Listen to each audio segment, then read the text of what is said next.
Welcome to Ramesh service centre.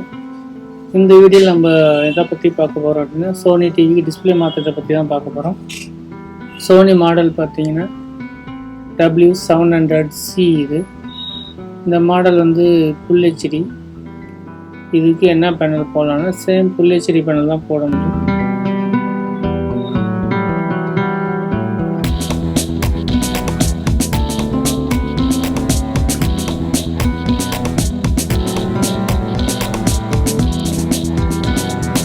இது வந்து 700C உடைய மதர் போர்டு. இந்த டைப் மதர் போர்டு நிறைய மாடல் வரும். W600B, 700B அப்படின்னு நிறைய டைப்பில் வரும். 700Cயில் ஒன்று டைப் இருக்குது. ஆனால் இதில் ஹெச்டி ரெடி ஆப்ஷன் இல்லாததுனால நம்ம ஹெச்டி ரெடி பேனல் நம்ம வந்து போட முடியாது. இதுக்கு போட்டால் ஃபுல் ஹெச்டி தான் போடணும். இதில் பார்த்தீங்கன்னா ஃபுல் ஹெச்டி பேனல் வந்து டைரெக்டாக யூஸ் பண்ணியிருப்பாங்க. ஆர்காப் பேனல் தான், 3+3 டைரக்ட் பேனலு. இதுக்கு நம்ம சேம் ஃபுல் ஹெச்டி பேனல் கிடைக்காதுன்றதுனால போகி ஃபுல் ஹெச்டி பேனல் நம்ம போட போகிறோம். அது வந்து டீகான் டைப்பு. அது எப்படி ஃபிக்ஸ் பண்ணலாம் அப்படின்னு பார்ப்போம்.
இது நியூ பேனல், போகி 3+3 டீகான் டைப் பேனல். இது இந்த பேனல் ஃபுல் ஹெச்டியில் பார்த்தீங்கன்னா கொஞ்சம் சின்னதாக இருக்குது.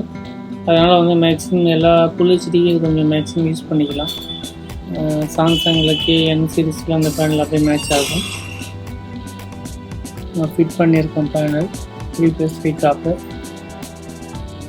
கரெக்டாக உட்காந்துருக்கும். ஆனால் வந்து எதுவுமே நம்ம கட்டிங் பண்ணுற வேலை இருக்காது. ஏன்னா ஃபுல் ஹெச்டின்றதுனால ஆல்ரெடி பேனல் வந்து சின்னதாக தான் இருக்கும். சேம் பிட்டாவோ வந்து ஃபிட்டிங் ஆகும். நம்ம எதுவும் அந்த ஆல்ட்ரேஷனும் இருக்காது.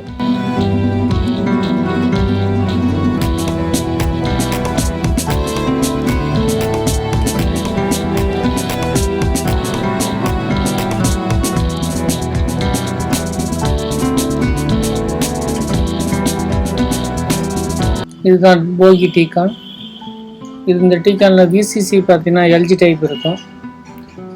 ரிட்டர்ன் சைடு VCC வர்றதுனால சோனி டிவியில் வந்து பார்த்தீங்கன்னா சாம்சங் டைப் VCC வரும்.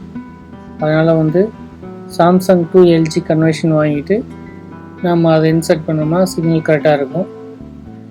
இந்த மாடலை பொறுத்த வரைக்கும் ஐடி கேட்காது. பேனல் ஐடி கொடுக்க வேண்டிய அவசியம் இல்லை. இந்த டைப் போர்டு எல்லா டைப்புக்குமே வந்து ஐடி கேட்காது. அதனால் நம்ம வந்து கன்வெர்ஷன் போட்டாலே ஆல்ரெடி நார்மலாகவே அந்த STLSல தான் பிளாக் ஆகிடும். நமக்கு வந்து அப்படியே படமாக வந்துடும். இதில் இன்னொரு விஷயம் என்னென்னா வந்து நெகட்டிவ் தான் வரும். நம்ம நெகட்டிவ் வந்து டீகானில் கிளியர் பண்ணணும். ஆல்ரெடி நம்ம டீகானில் நெகட்டிவ் கிளியர் பண்ணியிருக்கோம். செட்டு இப்போ ஆன் பண்ணுறோம். பிக்சர் கரெக்டாக இருக்குது. மிரரும் வராது, உங்களுக்கு கரெக்டாக இருக்கும். டீகானில் மட்டும் நம்ம வந்து விசா சைடை வந்து அந்த நெகட்டிவ் மட்டும் கிளியர் பண்ணிக்கினா போதும். அதுக்கு அப்படியே மேட்ச் ஆகிடும். விசா ஜைடா கிளியர் பண்ணுற ஆப்ஷனும் ரெசன்ஸ் மட்டும் ரிமூவ் பண்ணால் போதும்.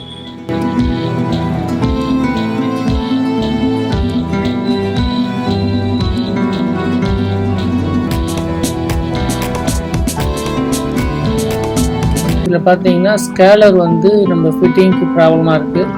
அந்த ஸ்டெப் அவுட்டை தாண்டி மேலே போயிட்டுருக்கு. நம்ம அதை வந்து கட் பண்ணுறோம். ஸ்கேலரை கட் பண்ணிவிட்டு நம்ம வந்து கரெக்டாக ஃபிட்டிங் பண்ண போகிறோம். இந்த இடத்துல ஸ்கேலர் கட் பண்ணுறதுனால எதுவும் ப்ராப்ளம் வராது. அதனால் நம்ம கட் பண்ணுறோம். கட் பண்ணியாச்சு. இப்போ உங்களுக்கு ஃபிட்டிங் வந்து இந்த ஸ்டெப்லேயே அந்த ஸ்கேலர் உள்ள அடங்கிடும். அதனால் ஃபிட்டிங்கும் ப்ராப்ளம் இருக்காது. நம்ம இந்த சைடு ஆல்ரெடி கட் பண்ணிட்டோம். 2 சைடுமே வந்து கட் பண்ண வேண்டியது பிசிக்கு கட் பண்ணணும்.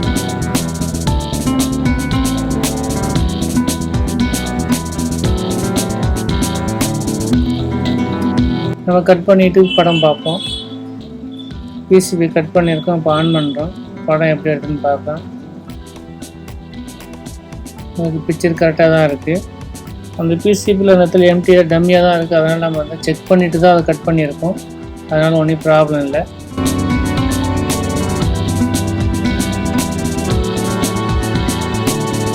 ஃபிட்டிங் எல்லாம் முடிச்சாச்சு.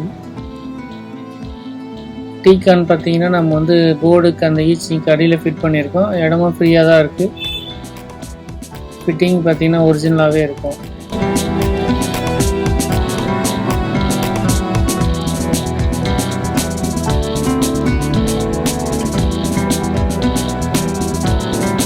ஓகே ஃப்ரெண்ட்ஸ், இந்த மாதிரி வீடியோக்கள் எந்த டிவிக்கு நீங்கள் டிஸ்பிளே போகிறதுக்கு உங்களுக்கு சிரமமாக இருக்குதுன்னு சொல்லுங்கள். அந்த வீடியோ வந்து போடப்படும்.